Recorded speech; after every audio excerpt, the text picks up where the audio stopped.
I'm Steve, and welcome to Jamsinentertainment, and welcome to the conversation. Today on Throwback Thursday, we're looking at my favorite vampire movie, Interview with the Vampire, starring Brad Pitt, Tom Cruise, Kirsten Dunst, and Antonio Banderas, and Christian Slater. The story is about this vampire named Louis, played by Brad Pitt. He starts out in modern times. This came out like early to mid 90s or so, maybe 90. I can't remember. Definitely 90s. It's in San Francisco. It starts with Louis and, well, Christian Slater's character never really gets a name, but from what's portrayed, he's a reporter and he interviews a vampire. Louis, throughout the entire movie, is really just a Donnie Downer. He's very emo. At one point in my life, I identified with, this dark emo.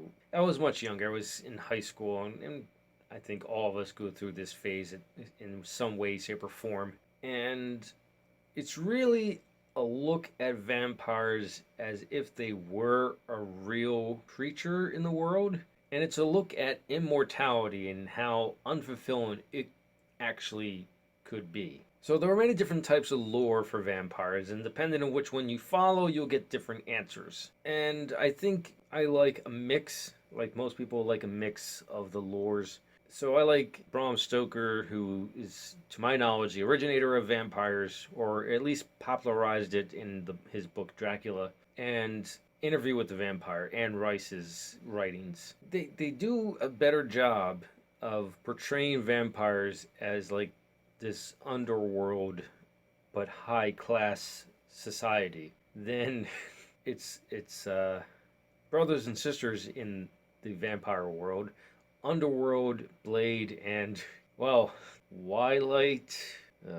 Okay, twilight aside, it's more believable that vampires could be living among us in Bram Stoker's or Anne Rice's vampire universes than the other mentioned movies. Mostly because this is like the vampires are extremely small scale and they don't have these like global organization like in Underworld or Blade, where it's like, how could this possibly be kept a secret from society? What I love about this movie, aside from its vampires, and every actor is given their all to this role. I mean, Kirsten Dunst, I think she's like 10 or 12, something like this. And she has to act from being a little girl that becomes a vampire and grows up, but she doesn't physically grow up, but she only mentally grows up. And she has to portray how much she hates being trapped in this little girl body when she is a woman. It's a wonder Kirsten Dunst, or, well, I haven't seen all of her movies. I think I've only after this seen the Spider-Man movies.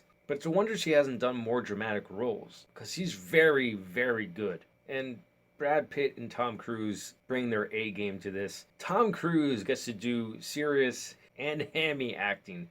He's having a ball in this role.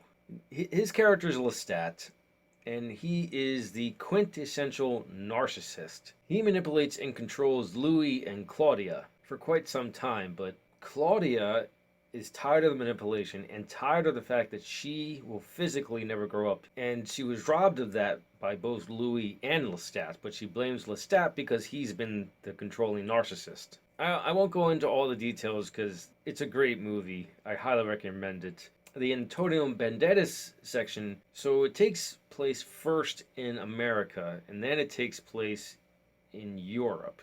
Paris, to be more precise. There's a part where Louis and Claudia travel the world trying to find other vampires, and they have no success until they get to Paris, and then they find a whole theater quite literally filled with vampires. And it's pretty clever what this group of vampires does. They're led by Armand, played by Antonio Banderas. They play humans pretending to be vampires. While Louis and Claudia are watching it, they comment on that. It's vampires pretending to be humans pretending to be vampires. It's pretty ingenious. They commit murder right in front of their audience. That's another thing. This movie isn't quite for everyone, but then again, horror is not for everyone. But I got off track. The whole story that revolves around Louis is, before he became a vampire, he lost his wife and child in childbirth, and he had anything. And it's when he starts telling his story, it's back in 1791 in Mississippi. Unfortunately, at the time, slaves were still a thing, and the character Louis was a slave owner. So he had everything, but he loses everything when his wife and child die in childbirth. He wants to move on from that loss that he suffered, and he even wishes for death. And he thinks it would be coming from the prostitute as side, or the pimp that follows. I'm partially quoting the movie, but it was a vampire. That vampire being Lestat that answered. Lestat offers a choice that he never had, which he's a narcissist, so he's lying the entire time. And Louis thinks if he gives up his mortal life for an immortal life, it'll somehow change how he feels about life in general. That's what he quarrels with the entire movie, that he's never ever gotten over the loss of his child and his wife. And since he loses his mortal humanity, he tries to cling on to his immortal humanity as best he can, and he keeps on losing it a shred at a time. And it's fascinating to watch him struggle with that the entire movie. Now, I can see, this is probably my fourth or fifth time watching this. I watched it far more often when I was younger because, I don't know, I guess because I related to it so well back then, I just felt like this is a comfort zone.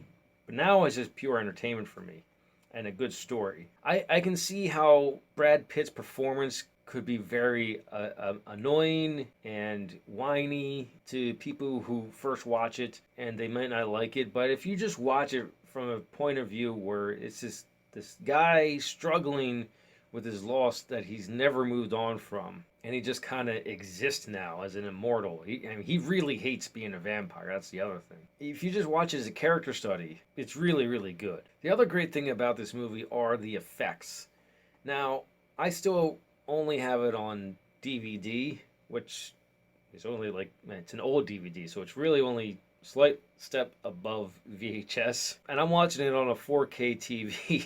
So you can see all the imperfections. But despite that, the effects in this are really, really well done and are almost seamless. They were probably seamless today because of CGI, but they had to do a mix of effects. I think there might be a little CGI in here. It's in the early 90s, so there's not going to be a whole lot. But the effects in here, especially when you see the transformation from human to vampires, or when you see the vampire feed, the before and after of that, because they do show them like extremely pale skin, but after they feed off a human, their skin starts to brighten up.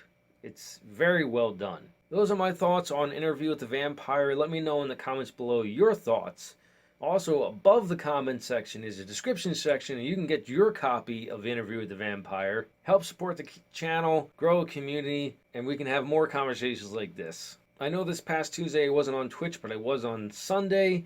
Ran into a technical difficulty with streaming. I need to figure out how to stream Steam.